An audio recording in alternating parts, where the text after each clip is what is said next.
Ta-da. Thank you for coming on, and thank you for sharing what you consider a simple recipe. That's my one requirement for anybody to be on the show. I guess besides this being a simple recipe, what made you pick this? I'm sorry, Aaron, what did you say? I said, besides this being a simple recipe, what made you pick this recipe? This is my go-to for any, last minute meal. Like if you were having a really long, or you knew you're going to be not home until later on in the evening, this is a nice recipe that you can have your crock pot just essentially cook for you while you're away, whether you're at work or away from the home. But what's nice too is that this is also, you can cook this and feed a lot of people with it. It's very versatile. Yeah, you can feed it. You can put it as a sandwich. You can put it on top of egg noodles. You can even put it on mashed potatoes. It's very versatile. You can make it as spicy or as mild as you wish. So it's essentially like the pot roast that we see, the typical pot roast with the potatoes and the carrots and the onions. Had a wonderful cousin that came to dinner, and the cousin was Italian beef, and he was really spicy. So, what's nice about the Italian beef is it's very aromatic. So as it's cooking all day, your house is going to be filled with a very vibrant, aromatic, beefy type of smells that you'll enjoy for 2 days later. And it's really inexpensive. You can feed a lot of people for really under $25. So that's nice to have. So what you definitely want to have is just like a regular crock pot. And I have the digital one. We got this as a wedding present 8 years ago. It's my go-to. You can have a manual one, whatever works for you. Minimum amount. Have you ever made it? Have you ever made it on the stovetop? But I mean, you just basically have to cook it for like. Yeah, I have not, because it requires 4 to 6 hours. So I'm a weird control freak. I don't like my stove on for that long. I've seen people cook it on the stovetop. They've cooked it on a burner, or they've put it in an oven. Crock pots are so simple. Whoever made them needs to be, hugged more often. So let me grab my meat. Okay, just for a sec. Let me grab that. Don't look at my messy refrigerator. Now, is this, what do you call it, already thawed out, or have you ever done it where you put frozen in? Never put frozen in, because your food will never cook fully, and it'll be really tough on the outside and then kind of weird in the middle. So just something that you don't even have to make it room temperature, because as your crock pot is heating up, so is your meat. So today I got a 2.3 pound piece of chuck roast, or you can use a chuck, you can use a sirloin. It really depends on, it's just more of a preference. This was on sale today. I got a rump roast. That was the only thing. I forgot to get the ingredients, and I went to the place that was still open late last night, and that was the biggest piece they had. Yep. They tend to sell small pieces nowadays. Right. Yeah, no, that's fine. So you can use, a small piece of meat. You can use a bigger piece of meat. If you're going to do anything over 3.5 pounds, you probably want to break that up into 2 crock pots, so it heats and it cooks, thoroughly. So yeah, so we're just going to tear this thing open. I too was kind of late on getting my stuff out, so I just tear this open. We're going to put it directly into the crock pot. Just away we go. And it just sits in the crock pot, waiting obviously to just be put together. So we see right here, David's my awesome camera person. We just put it in here with nothing inside of it. It's just waiting. We're gonna go ahead and get this started. So we're gonna select the low feature. If you have time, cook it on low. If you don't have a lot of time, like you're expecting people over within 4 hours, then cook it on high. But we're gonna go for the low feature. So it started, this is gonna heat up. Okay, so the next thing, just 1 second, David, let me get it there.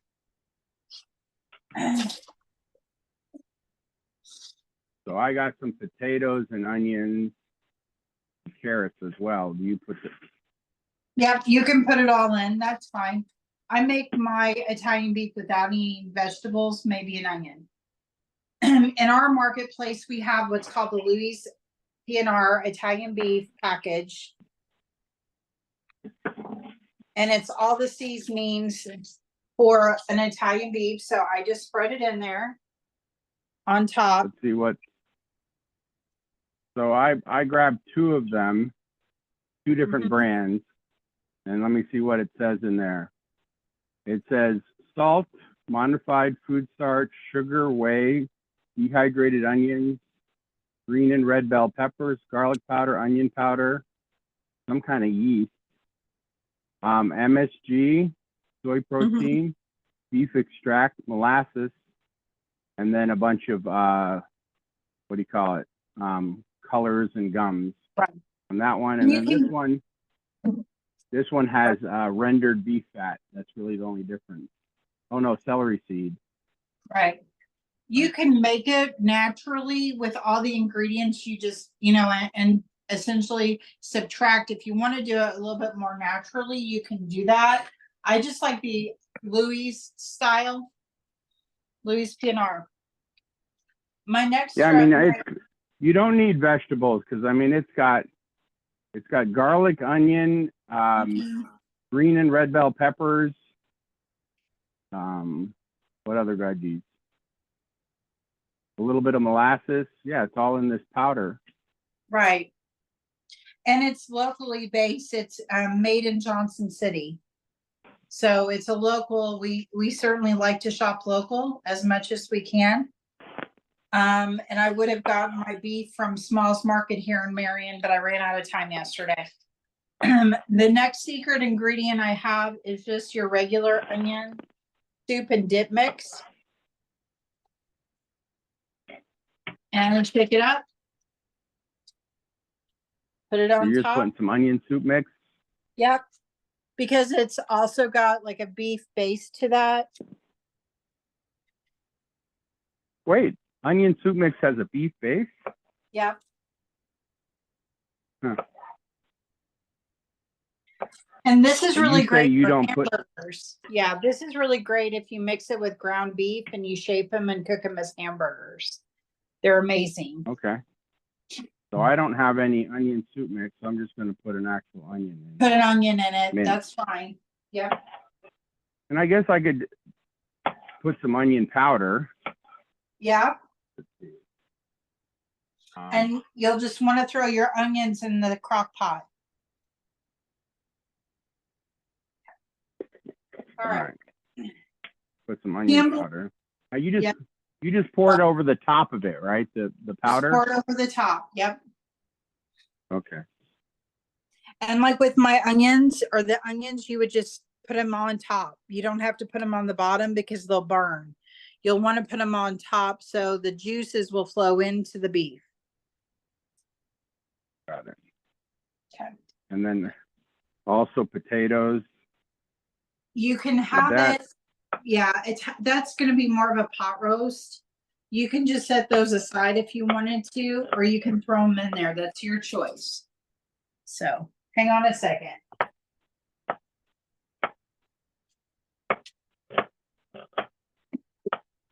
Yeah, I like putting potatoes in so that they get that awesome taste. Right. Oops.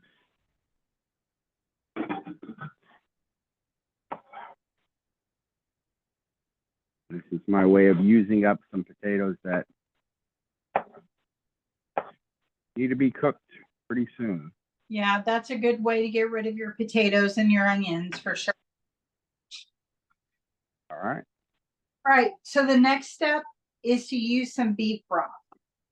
Campbell's soup has a concentrated beef broth that's about 10.5 ounces, and it's going to be more concentrated than your regular beef broth that you see in a container. I like the more concentrated simply because I want that more concentrated, juicy taste. And then this helps with the meat too.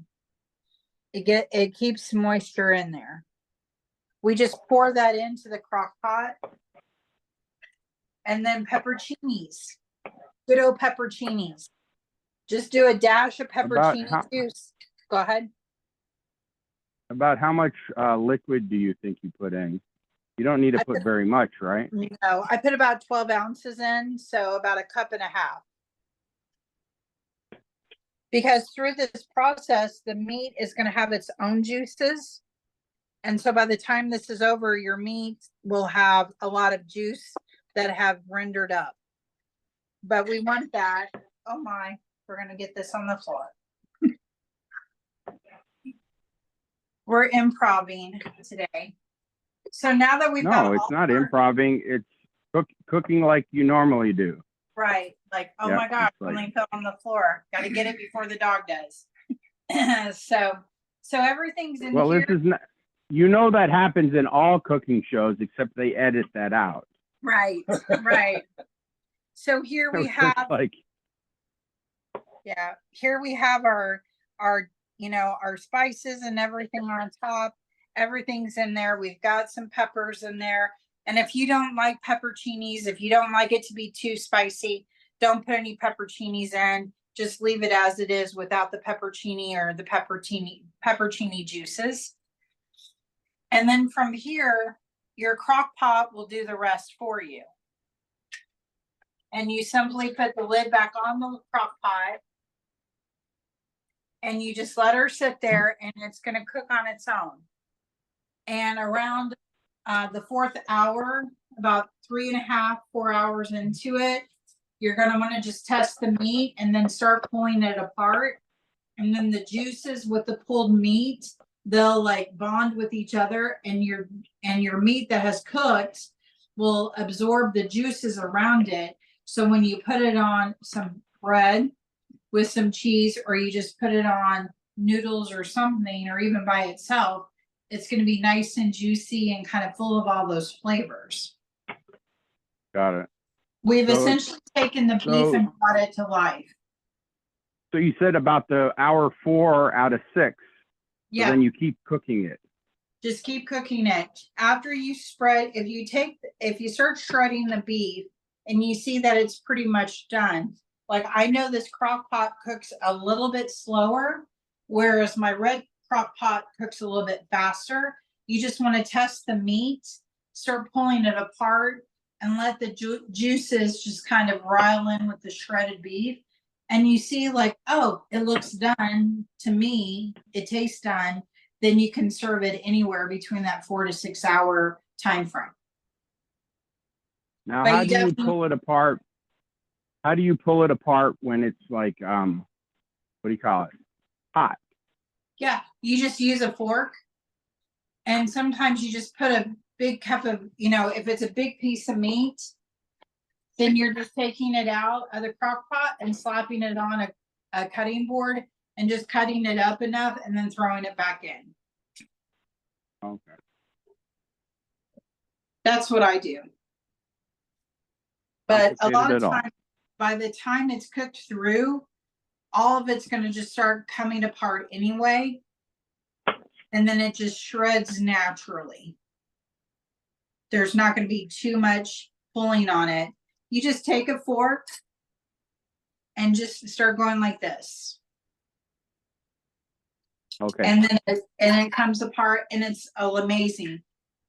And with this size of beef, or this amount of beef right here, the 2.3 pounds, it's going to cook down a bit because there's some marbleization, there's some fat on this piece. But this feeds us, so it feeds two people for about 3 days. Or if you're like us, we give some to the in-law. So we're looking about 4 meals just out of this piece of beef.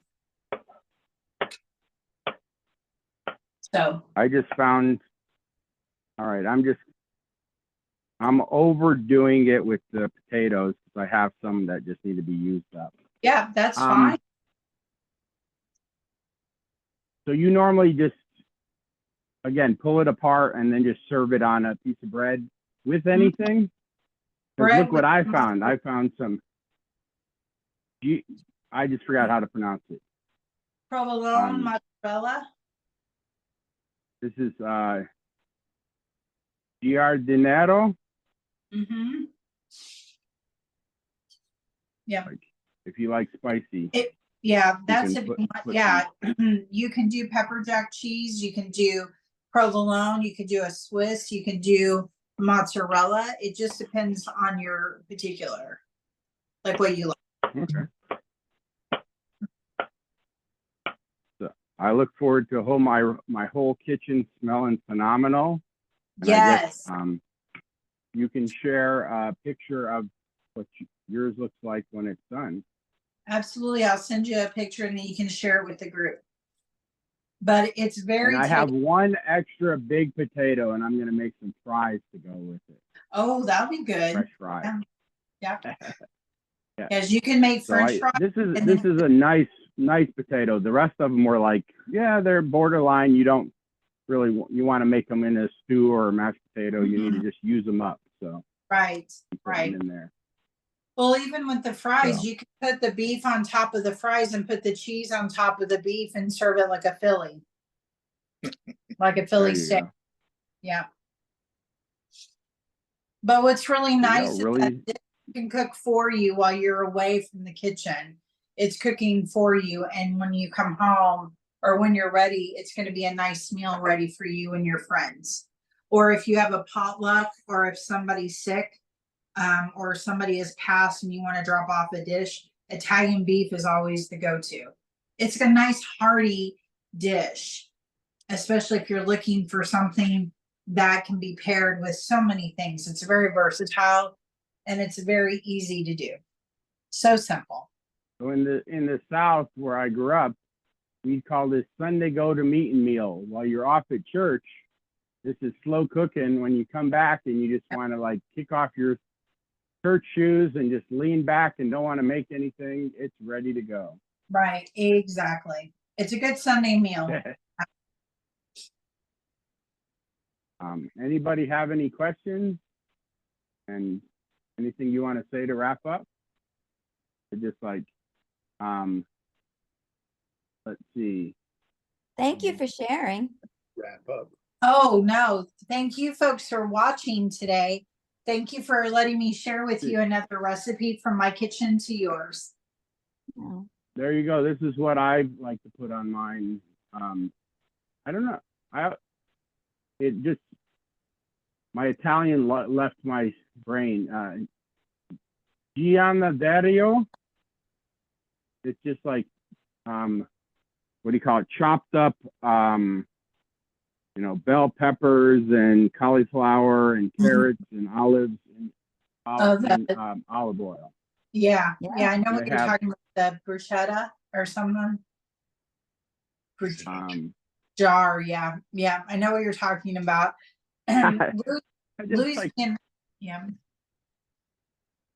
Louis is a great little Italian. I actually ordered this from Louis, and they'll mail it. So I got they have a mild version and they have a spicy version. Yeah, we make ours a little bit more mild because the people we share this with would prefer a little bit more mild taste.